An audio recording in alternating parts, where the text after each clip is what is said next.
Morning, this is Eric Auger, real estate agent with Urbanness Realty and creator of the Simple Approach to Sell Home. And today's topic is please show me the way. So over the weekend we had a little incident with Eugenie. It actually started before the weekend. It started on Tuesday when she wasn't feeling well. She woke up with a terrible cough, one of those coughs that sounds really, really dry and like almost wheezing, and she was crying at the same time, could feel the pain. And so it was kind of hard to watch, but she woke up with that, but there was no fever. So we thought, well, it's just one of those things that happens when school, goes back in session. And kids are exposed to each other's germs, and they cough on each other's and do all those funny things, and they end up sharing their germs. So we just gave her cough medicine and fever, not fever medicine, but cough medicine, so that it would ease her throat a little bit.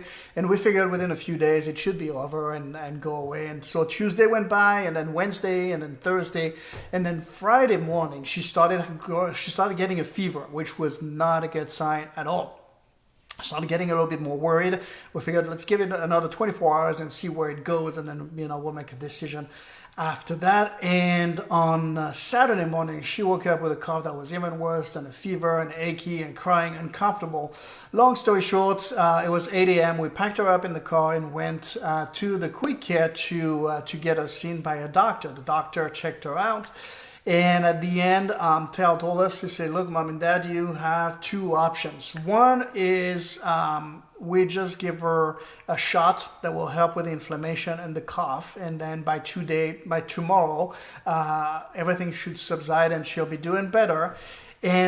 Or we can give her antibiotics starting today, because I suspect that she's having what's called a secondary bacterial infection. And he said, it's for you to choose. Yvette and I looked at each other, and of course, we didn't agree on what to do.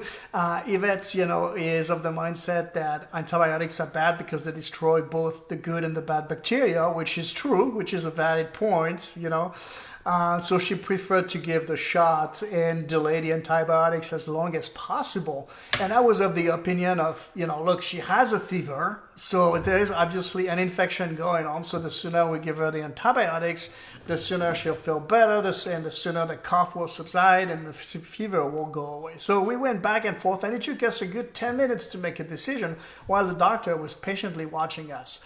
And in the end, we finally agreed that we would just give her the shot first and see how she does the next day. And if the fever goes away, then all is well. If not, then we would go get the antibiotics and give it to her. So we gave her the shots. And ironically, when we told her we'd take her to the doctor, the first thing she said is, I don't want a shot. And the first thing we promised to her is that she wouldn't get a shot. But, sometimes you have to do what you have to do.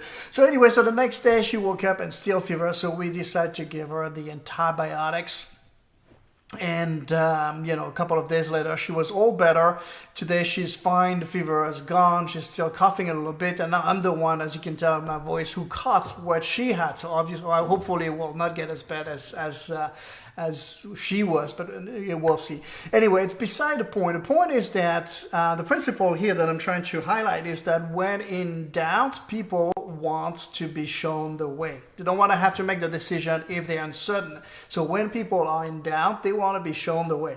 They want to be shown the way because they don't know what to do. And so with the example of the doctor, if the doctor had given us the plan and say, look, Mom and Dad, this is what we're going to do, 1, 2, and 3, and then she'll feel better, we wouldn't have had the 10 minutes conversation. As a matter of fact, yesterday we were still talking about as to whether or not we made the right decision that Saturday morning. And if the doctor had taken ownership of the situation, had taken a stance and said, look, this is what you're going to do. 1, you're going to start with this. 2, you're going to start with that. And 3, you're going to start with that. Without asking us, what do you guys want to do? Because we're not a doctor. We wouldn't be still talking about and debating whether or not we made the right choice. Make sense? So when in doubt, people are looking for certainty because they cannot find it within themselves. And certainty is found through people who've walked that same path before, have the experience of doing what needs to be done, and has been successful at resolving a problem. And this is where we look for certainty. Now, if I don't know what to do in a particular situation, and you put an expert in front of me and the expert says, well, you can do this or you can do that, I have no idea what to choose. Put me like in court, right, and just ask me to defend somebody who's accused. I have no idea what to do. And if you tell me, well, you can do one or you can do two, choose one, I still don't know what to do. I would want an attorney to actually step in, take over, and take care of the situation for me, because I have no idea. And if I did make a decision, I would make a decision out of fear. See, the thought process that when you're in doubt is, what is the decision that I can make so I don't screw up, so I don't mess up? If you're uncertain, that's how you think. If you're certain, if you know you've done it before, the thought process behind your decision is not, hey, what is the option that's going to give me the least chances of messing it up? The thought process is, well, this is what's worked before, so this is where we're going.